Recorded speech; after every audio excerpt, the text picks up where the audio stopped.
Good afternoon. This is Scott Bradfield. It's week 8 of writing short stories, and I wanted to carry on with our discussions about point of view and maybe talk about some larger sort of philosophical or creative issues about point of view. Point of view is a basic technique, as I've repeatedly said in this class.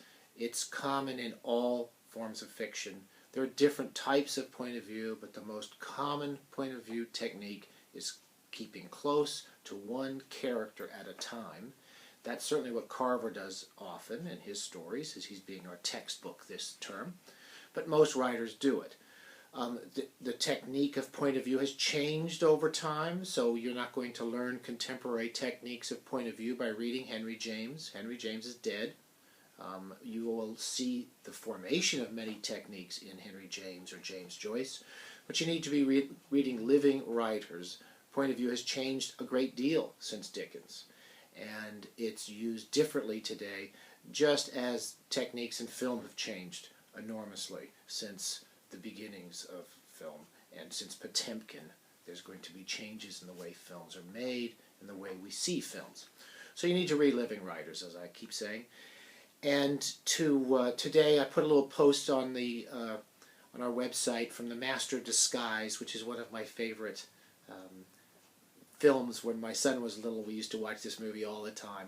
And there's a little scene in there which is, I think, basically the most important lesson creative writers need to learn, which is to stop talking and to let their characters talk. So you have a little bit from The Master of Disguise.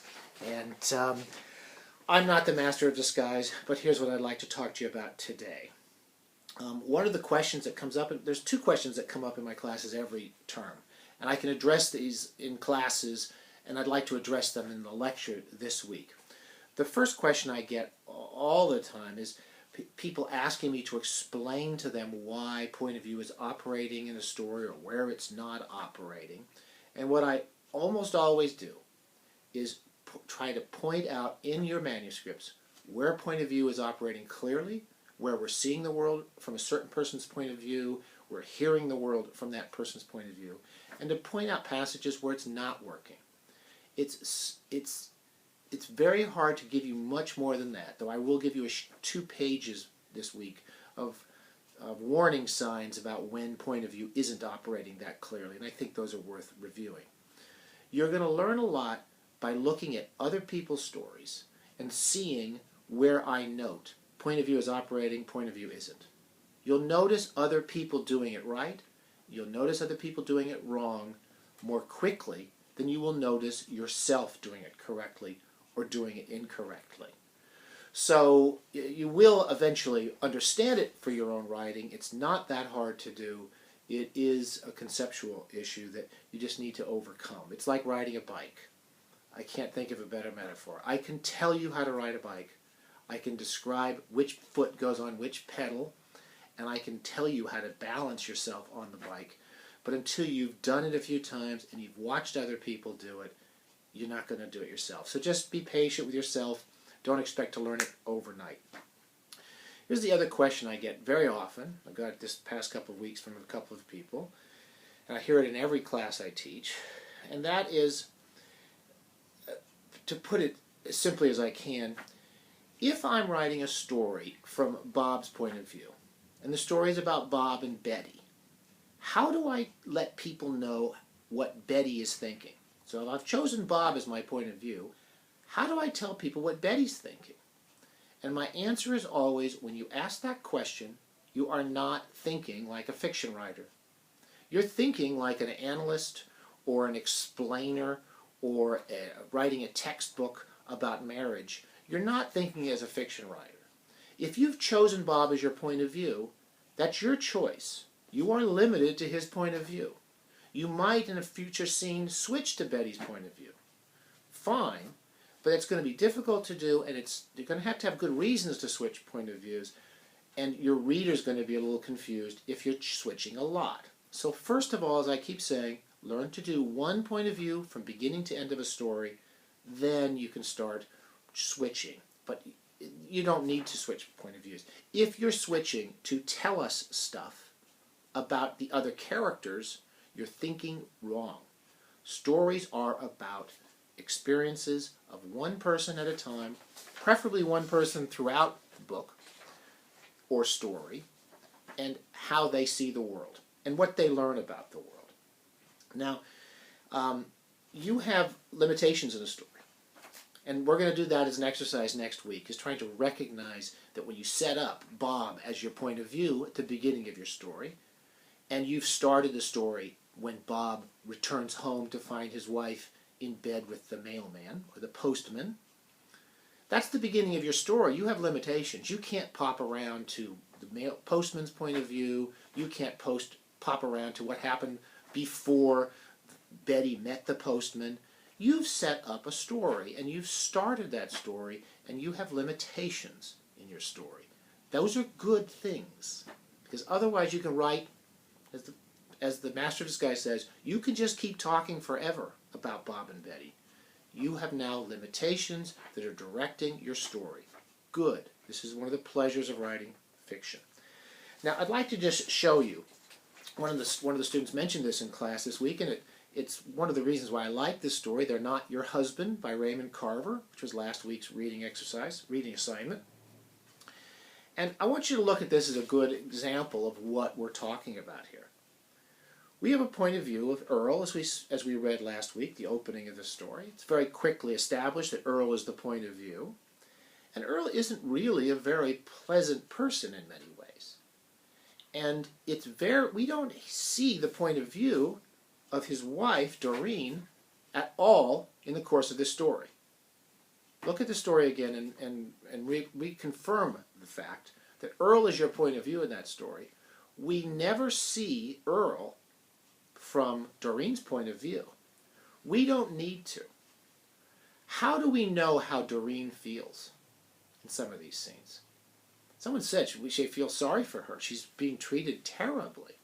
She's being treated like a slab of meat by this husband of hers, who's probably not that much better looking or in physically good shape than she is.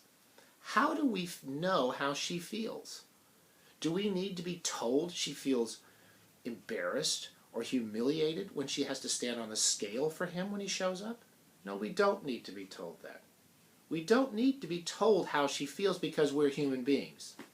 And that's the pleasure of fiction. Let me read you one scene. This is all from Earl's point of view. And think about what am I getting out of this story? What am I learning about these two characters? And how do I get all of these pleasures and interests in character through one point of view? Because I'm seeing the world through his point of view, and I'm understanding how other people feel when they're dealing with him. Here's the scene, page 37, and think about all the techniques we've talked about. It begins at one moment and it carries through to the end of the scene. It's always in his point of view, and we see Doreen as he sees her, not as the writer wants us to see or think or feel like Doreen. He could hear the television before he opened the door to the house. The children did not look up as he walked through the living room. In the kitchen, Doreen, dressed for work, was eating scrambled eggs and bacon. "What are you doing?" Earl said. Look at those first three sentences. We come into the house with Earl. We go through the house. The children are not of any interest to Earl. He walks past them. He goes into the kitchen, and he sees Doreen. That's all point of view. She continued to chew the food, cheeks puffed. But then she spit everything into a napkin. That's all seen by Earl. She's embarrassed. She knows she's done something wrong, according to Earl. And she spits it out. We do not need to be explained or have it explained to us why she does these things. Because we understand her. And we understand she's in a relationship that we may not approve of, but we understand how she feels. "I couldn't help myself," she said. "Slob," Earl said. "Go ahead, eat. Go on." He went to the bedroom, closed the door, and lay on the covers. He could still hear the television. He put his hands behind his head and stared at the ceiling. She opened the door. "I'm going to try again," Doreen said. "Okay," he said. 2 mornings later, she called him into the bathroom. "Look," she said. He read the scale. He opened a drawer and took out the paper and read the scale again while she grinned.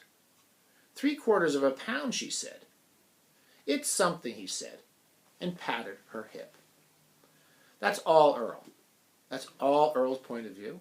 We see every moment as Earl sees it. He's called into the room. He doesn't know what's going on when he comes into the room to find her on the scale. She's looking proud of herself when he comes in there because she knows she's lost a little weight. And when he's a bit patronizing and slaps her on the hip and treats her, in a very patronizing manner, we know that she's going to feel pretty bad at this point. We don't need to be told that she feels bad because the writer has done his job. And that's why I'm always using Carver. We're going to stick with one writer, how he does different things this term. And you need to look at how other writers will do the same thing. But for the most part, we are getting Doreen through Earl. We're seeing her, we're experiencing her, we're understanding her as she's seen by Earl. In the same way that when we see a couple arguing or not arguing or being affectionate with one another, we can understand or put ourselves in their position and try to understand how each of those people feel. We don't want to be told how they feel. That's our job as writers, to show scenes, enjoy those scenes, and see them consistently from a certain point of view and in time as they occur. Okay, so that's our discussions this week. Keep writing, write every single day. Start a story, recognize the rules you've established, and follow through with those rules. Don't shift around, and keep reading good writers for these techniques. I'll post this sort of a outline sheet of warning signs that I see as a teacher over the years that kind of indicate to me that point of view is starting to slip or slide around a bit. And again, read each other's work. You will see each other making the mistakes and performing properly, doing the techniques correctly, very quickly, and you'll have trouble seeing yourself do it. It's just quite common human nature. We have trouble seeing ourselves in what we do and how well we do it. So look at each other's work. Thanks a lot. We'll talk to you next week, and write every day. Bye.